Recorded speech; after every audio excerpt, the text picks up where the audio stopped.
When I'm wrong, I'm wrong. And I'm okay to admit that because I was kind of wrong about Post Malone's Big Rig. I gave the first issue a pretty harsh review, and those review critiques still are kind of true, but have definitely gotten better, I would say, or had some redemption in the second issue. So let's dive in and talk about issue 2 of Big Rig. In the first issue, it was really just a ton of introductions because it's the first issue. We don't know any of these characters, and we gotta figure out who they are, and we've gotta be told who they are. And in the second issue, because we've got all those introductions out of the way, we get straight to the story and straight to the plot, which makes this book a lot more exciting. And this book is technically 2 issues in one, which was kind of a critique I had for the first one because each issue is like $9 to $10.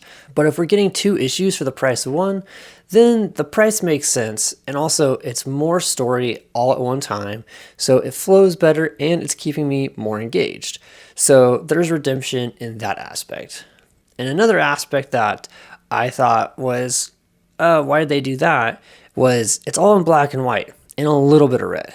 But in this issue, those critiques are also redeemed. Because in the first issue, they kind of seem to do that to where they just didn't draw a lot of the background because they're like, we don't need to. It's just black and white. We can just do the characters from time to time. But in this issue, there's a lot more detail. The backgrounds are a lot more fleshed out, and you really feel you're there physically in the place where the comic is happening. So they definitely have some redemption in that aspect. So what else do they really need to redeem?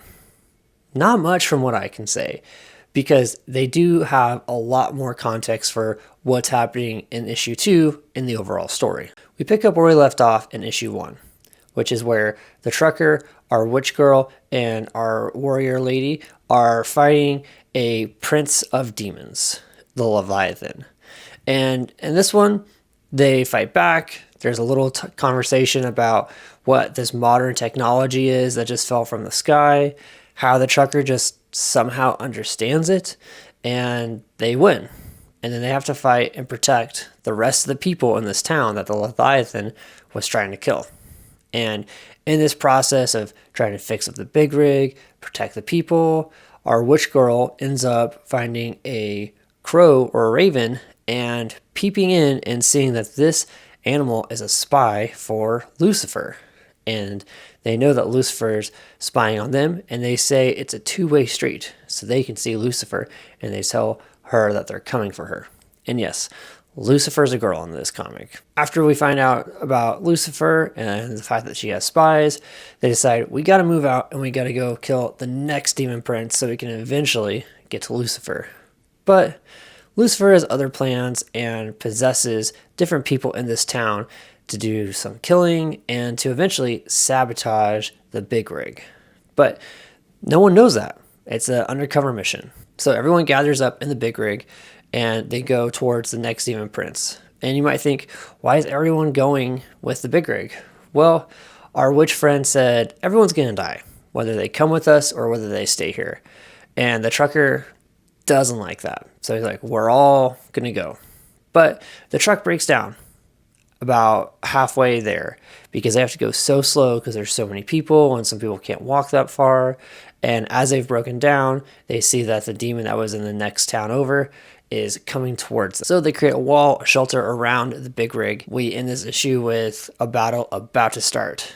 So we get some really good context in this book that we now know a little bit more about the trucker. It doesn't necessarily say that he was an ex-priest. That's just something a demon said in issue 1. But we learn how his family died.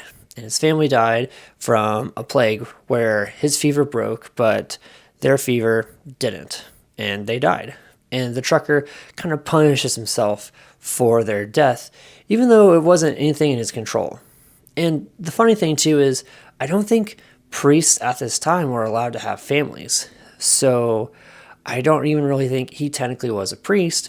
So there's deeper layers into why was he given the trucker hat and chosen to drive the big rig when he's not a priest, but everyone thinks he is. Why was he kind of like posing as a priest? There's some unanswered questions about these characters, and there are some unanswered questions about some of the other characters, but overall, it's just not that important at the moment. And this issue is mostly there to explain the trucker. So, it's going to be interesting to see how these characters develop together and how they work together with the trucker to take down more demons and princes of demons and eventually, hopefully, get to Lucifer. But I do think this issue was a redemption from pretty much everything I didn't like about issue 1. So if you haven't checked out Big Rig, I think now is a good time to do it now that you have issues 1 and issues 2 to read straight through. You can get them at your local comic book shop, and you can also get them online for a physical copy or for a digital copy from Vault Comics. Let me know what you guys thought about issue 2 in the comments, and don't forget to like and subscribe. Peace.